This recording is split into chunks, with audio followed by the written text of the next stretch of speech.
여러분 안녕하십니까? 주간 종합 뉴스입니다. 국가대표 축구 선수들의 훈련장인 대한민국 축구종합센터가 드디어 첫 삽을 떴습니다. 총 사업비 약 3,100억 원이 투입돼 오는 2025년 준공될 예정입니다. 송용환 기자의 보도입니다. 천안시가 우리나라 축구 메카로 도약하기 위한 첫 발을 내디뎠습니다.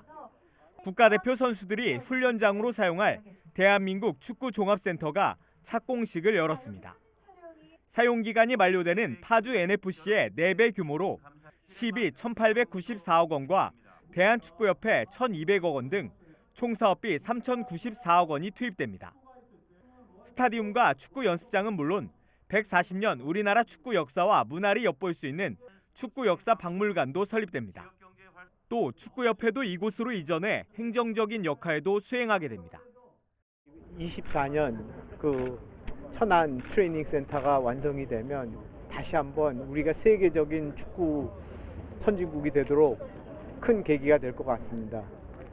그리고 굉장히 감격스럽고 빨리 완성되는 모습을 보고 싶습니다.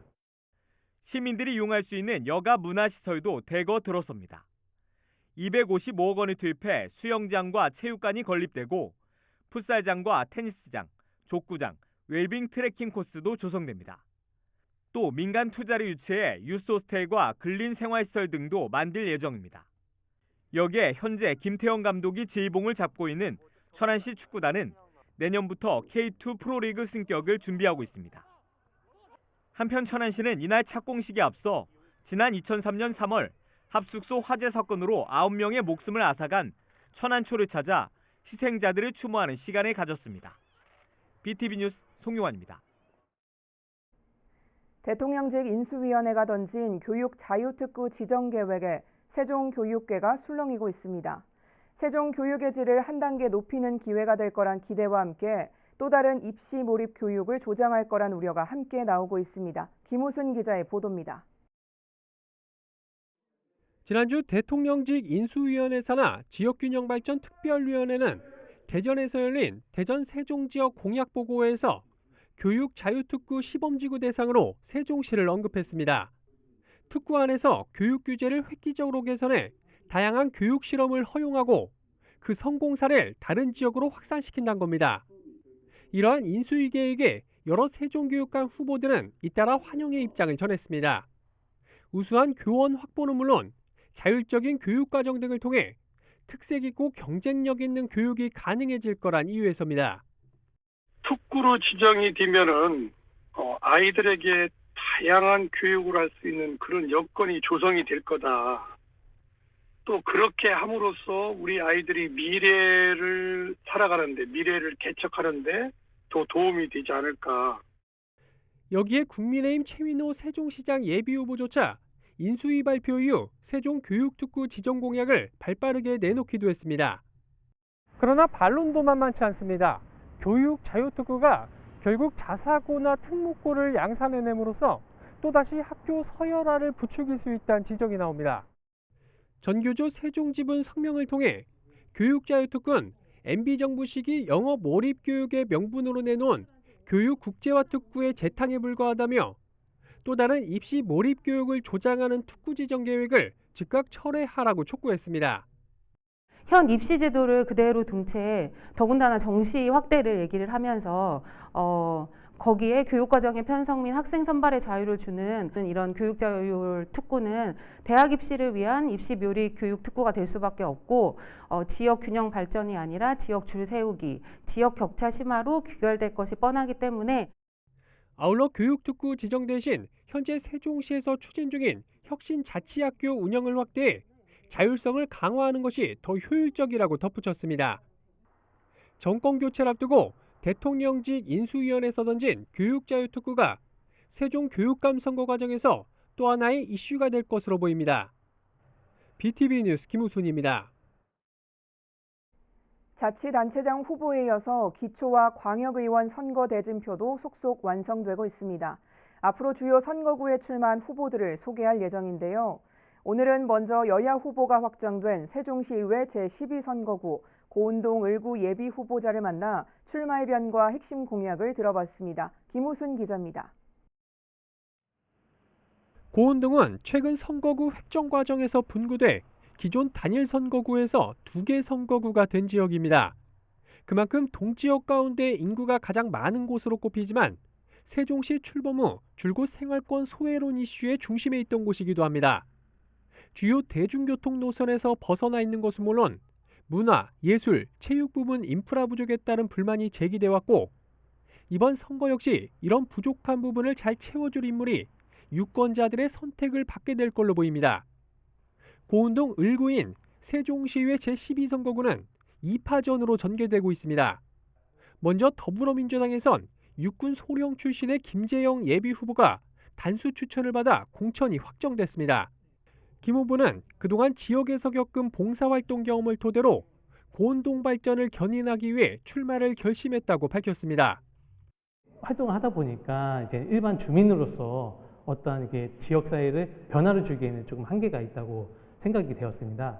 그래서 제가 이제 시의회에 들어가고 또 이제 정당 활동을 하면서 뭔가 좀 주민들로부터 권한을 받아서 좀 고운동에 새로운 좀 변화를 좀 일으키고자 합니다. 첫 번째 핵심 공약으론 고운뜰공원의 명품화 사업을 통해 주민 화합과 평화를 상징하는 명품공원으로 탈바꿈시키겠다고 약속했습니다. 현재 모두의 놀이터와 그다음에 향토유물 박물관이 지금 건립이 예정되어 있는데요. 이를 통해서 각종 주민들이 이용할 수 있는 이용시설 및 이 보행 접근로 개선을 통해서 주민들과 좀 더 가까운 고운뜰공원이 되었으면 하는 바람입니다.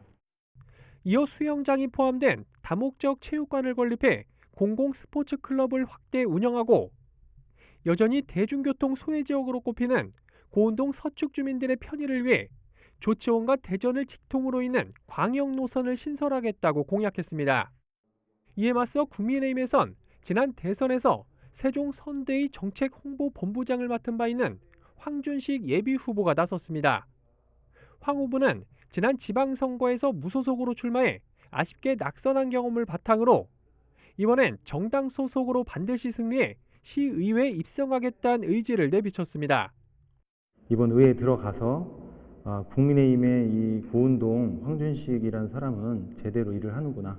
우리 지난 의회 때 그 견제와 균형이 이루어지지 않은 부분을 제가 꼭 들어가서 정확하게 이제 견제와 균형을 통해서 이 고운동의 지역 발전에 이바지하기 위해 또 이렇게 출마하게 됐습니다. 대표 공약으론 현재 고운동을 지나는 1005번 버스 노선의 한계를 지적하며 오송에서 조치원과 고운동을 거쳐 대전으로 가는 광역버스 노선 신설을 1호 공약으로 내세웠습니다. 이 지역에서 조치원이나 오송역 다이렉트로 가는 버스 자체가 없어요. 환승을 하거나 BRT로 또 지선 버스를 타고 나가야 되는 그런 번거로움이 있기 때문에 그 대전 반석, 고운동 남쪽, 서쪽, 북쪽, 그다음에 조치원역, 오송역을 바로 이제 다이렉트로 이제 이어가는 그런 광역버스를 신설하겠다. 이어 고운뜰공원을 통과하는 터널 설치를 통해 고운동 동서 간 화합과 소통을 도모하고 수영장이 포함된 다목적 체육관 건립을 통해 주민들의 건강 증진에 힘쓰겠다고 약속했습니다. 젊은 폐기를 앞세운 두 후보의 경쟁에서 누가 최종 승자가 될지 이목이 집중되고 있습니다. BTV 뉴스 김우순입니다. 천안시는 올해 1월 1일 기준 개별 공시지가와 개별 주택 가격을 결정 공시하고 5월 30일까지 이의 신청을 받습니다. 이번에 공시한 29만 9,546필지의 개별 공시지가는 전년 대비 평균 10.2% 상승했으며 표준지 공시지가 상승과 개발사업 진행, 용도지역 변경 등이 주요 원인으로 분석됩니다. 같은 기간 개별주택 3만 1,929호는 전년 대비 평균 1.85% 올랐습니다. 공시된 가격은 부동산 공시가격 알림이나 시청 홈페이지, 각 읍면동 행정복지센터 등에서 열람할 수 있습니다. 올해 세종시의 개별 공시지가가 지난해에 비교해 10.81% 상승했습니다. 주요 상승 요인으로는 각종 개발 사업과 정부 공시가격 현실화 등이 꼽힙니다. 세종시는 올해 1월 1일 기준 18만 7,540필지에 대한 개별 공시지가를 공시하고 이달 30일까지 이의 신청을 받는다고 밝혔습니다. 이번에 결정된 개별 공시지가는 시청 토지정보과와 읍면동 민원실, 부동산 공시가격 알림이 등에서 열람할 수 있습니다. 아산시가 오는 9일부터 읍면지역 보건지소 방문 코로나19 4차 예방접종을 진행합니다. 대상은 60세 이상 3차 접종 후 4개월이 지난 시민이며 백신 종류는 화이자입니다. 일정은 오는 9일 둔포와 영인, 인주, 선장을 시작으로 20일까지 진행되며 점심시간을 제외한 오전 9시 30분부터 오후 5시까지 운영됩니다. 예약 및 자세한 일정은 아산시 코로나19 콜센터로 문의하면 됩니다.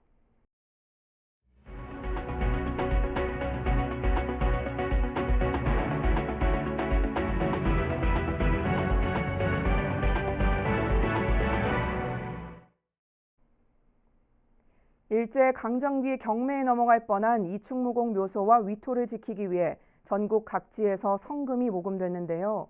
이처럼 이충무공을 지키기 위해 힘을 보탠 평범한 사람들을 기리기 위한 특별전이 현충사 관리소에서 열리고 있습니다. 보도에 김장섭 기자입니다. 일제 강점기인 1931년 5월 동아일보에 전해진 13살 황영수, 6살 황영희 남매의 손편지입니다.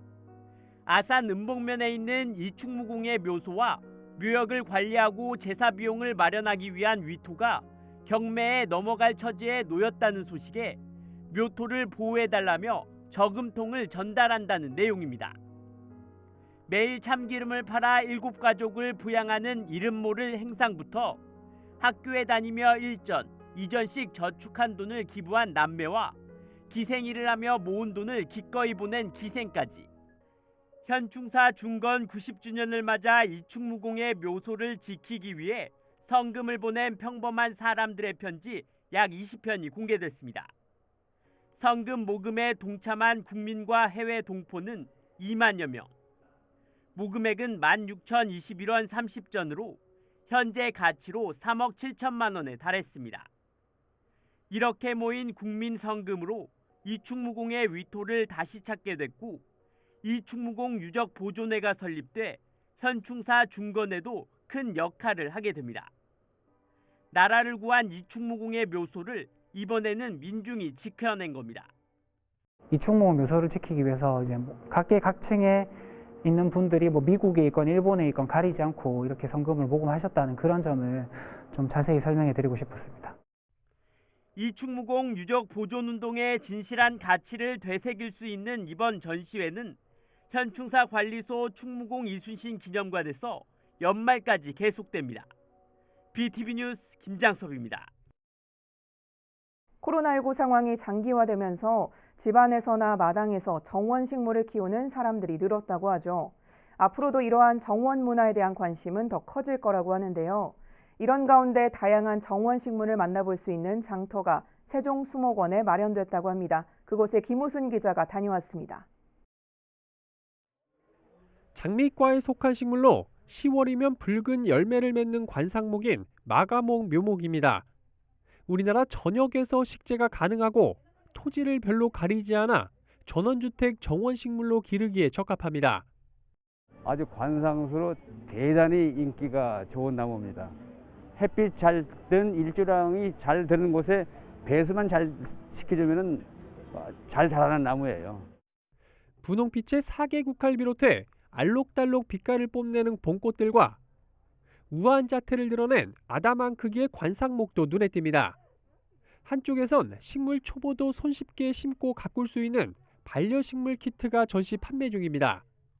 코로나 이후로 좀 집에서 식물을 키우는 분들이 많아지셨는데요. 거기에 맞게 쉽게 집에서도 쉽게 키우고 식물이 쉽게 죽지 않을 수 있게 이런 수경재배 키트로 많이 준비를 하고 있어요. 이처럼 아파트 베란다는 물론 전원주택 마당에서 기를 수 있는 우리나라 대표적인 정원식물들이 국립세종수목원 방문자센터 광장에 모였습니다. 정원문화 확산을 위해 마련된 정원장터입니다. 이런 분야가 발전할 수 있도록 열심히 연구하고 지원하고 검증하고 하는 일들을 성실히 해나갈 거라고 생각합니다. 오늘 이제 정원 장터가 그 일환인 것 같습니다. 이번 정원장터엔 세종 지역 식물 위탁 재배 농가 13곳과 정원 분야 K-테스트베드에 참여 중인 6개 기업, 그리고 반려식물 키트를 제작하는 11개 기업이 각각 참여했습니다. 다양한 정원 식물을 만나볼 수 있는 세종수목원 정원장터는 5월 29일까지 매주 금, 토, 일요일에 열립니다. BTV 뉴스 김우순입니다. 아산 배방 공수리에서 북수리를 연결하는 도시계획도로공사가 다음 달 재개됩니다. 오는 9월 개통 예정으로 공수리에서 북수리 간 이동이 한층 더 편해질 것으로 기대됩니다. 보도에 김장섭 기자입니다. 지난해 5월 공사를 시작한 배방 중로 1-1호 도시계획도로입니다. 공수리와 북수리를 직통으로 연결하는 길이 94m 4차로 도로로 오는 6월 준공될 예정이었습니다. 하지만 지작물 등에 대한 보상 협의가 지연되면서 현재 공사는 중지된 상황입니다. 보상 협의 지연 등으로 공사가 중지됐던 공수리에서 북수리 간 직통 연결도로가 다음 달부터 재개됩니다. 수용 재결 절차에 들어간 한 곳을 제외한 나머지 부지에 대한 보상 협의가 완료된 상태로 우선 계획도로에 있는 건물에 대한 철거가 진행될 예정입니다. 철거 공사로 인해 인근 주거단지에 피해가 있을 수 있다는 우려에 대해서는 철거 전문업체 분리 발주를 통해 안전성을 확보할 계획입니다. 연결 도로는 오는 9월 개통될 예정으로 시는 이번 도로가 개설되면 공수리와 북수리 간 이동이 한층 더 편리해지는 것은 물론 환경 개선에도 도움이 될 것으로 기대하고 있습니다. BTV 뉴스 김장섭입니다. 천안 업성저수지의 새 이름 성성호수공원이 전면 개방됐습니다. 도심 속 생태 휴식 공간으로 자리매김할 전망입니다. 송영환 기자의 보도입니다. 천안 업성저수지 일원이 수질 개선과 함께 수변 생태공원으로 탈바꿈했습니다. 수변에 따라 조성된 길이 4.1km의 산책로에는 평일 낮 시간에도 산책을 나온 시민들을 쉽게 찾아볼 수 있습니다. 수변공원으로 해서 둘레길 1시간 코스가 너무 좋은 것 같아요. 자연 관찰 교량인 성성 물빛 누리교는 단조로울 수 있는 산책길에 재미를 더합니다. 천안 성성 호수공원이 지난 주말 전면 개방됐습니다. 업성 저수지와 성성동의 성자를 하나씩 따서 만든 것으로 도심 속 친환경 문화 공간으로 조성됐습니다. 공원에는 어린이 생태교육과 체험이 가능한 방문자 센터와 잔디마당, 숲 놀이터 등도 갖추고 있습니다. 천안시는 당초 농업용수로도 부적합한 6등급의 수질을 현재 3등급 수준으로 개선한 한편 앞으로도 지속적인 수질 개선 노력을 기울일 방침입니다. BTV 뉴스 송용환입니다. 수년째 방치됐던 아산 송악면 중대본부가 철거됐습니다. 송악면은 철거된 부지를 주민 활용 공간으로 만들 예정입니다. 보도에 김장섭 기자입니다. 폐 형광등이 깨진 채 쌓여 있고 온갖 잡동사니가 가득했던 아산 송악면 중대본부 건물입니다. 지난해 구조안전진단에서 D등급 판정을 받으며 안전사고 발생 우려까지 지적됐습니다. 지난 2014년 중대본부 이전으로 사용되지 않아 수년째 방치되던 건물이 드디어 철거됐습니다. 철거된 자리엔 널찍한 공터가 생겼습니다. 현재 건물 부지는 최근 개장한 주민체육시설의 임시주차장으로 활용되고 있는 상태로 송악면은 앞으로 해당 부지에 지역 주민을 위한 공간을 만들 계획입니다. 이를 위해 현재 방과 후 활동 공간과 같은 다양한 주민들의 제안을 수렴하는 등 주민들과 상의해 최종 활용 방안을 결정할 예정입니다. 흉물로 방치되고 있던 건물이 이제는 주민을 위한 공간으로 탈바꿈할 준비를 하고 있습니다. BTV 뉴스 김장섭입니다. 세종시 주요 진입부에 시의 정체성이 담긴 도시경관이 조성될 전망입니다. 세종시는 주요 진입관문의 경관을 개선하고 특색 있는 도시 이미지를 알리기 위해 진입관문 경관 개선 마스터플랜을 수립한다고 밝혔습니다. 마스터플랜의 주요 골자는 청주와 대전 등 인접지역 경계부 10곳의 경관을 체계적으로 개선하기 위한 것으로 사업별 규모와 사업 추진 계획, 유지관리 방안 등을 담을 계획입니다. 시는 오는 12월까지 마스터 플랜을 수립하고 우선 한 곳에 대한 실시 설계를 완료할 방침입니다. 세종시가 청년들의 자산 형성을 지원하는 일명 세종 청년 적금 사업을 신규로 추진합니다. 이 사업은 취업 또는 창업한 청년이 매달 15만 원씩 3년간 저축하면 시도 동일 금액을 매칭 적립해 만기 시 적립금 1,080만 원과 이자를 지급하는 사업입니다. 신청 자격은 공고일 기준 세종시에 6개월 이상 계속 거주하고 있는 만 19세 이상, 만 34세 이하 청년으로 오는 16일부터 닷새 동안 접수받을 예정입니다. 다만 국가나 지자체 등이 운영하는 유사한 자산 형성 사업에 선정돼 지원을 받은 청년은 이 사업에 참여할 수 없습니다.